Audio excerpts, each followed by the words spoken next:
yang sudah hadir Peti, dan langsung saja Peti kita akan kibarkan benderanya.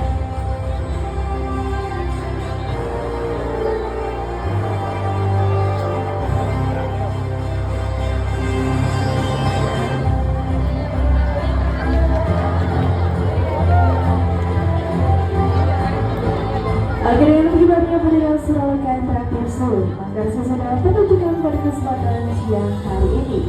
Dan sahabat-sahabat semuanya perkenalkan, sudah kami hadirkan di sini, murid kami namanya adalah Peti.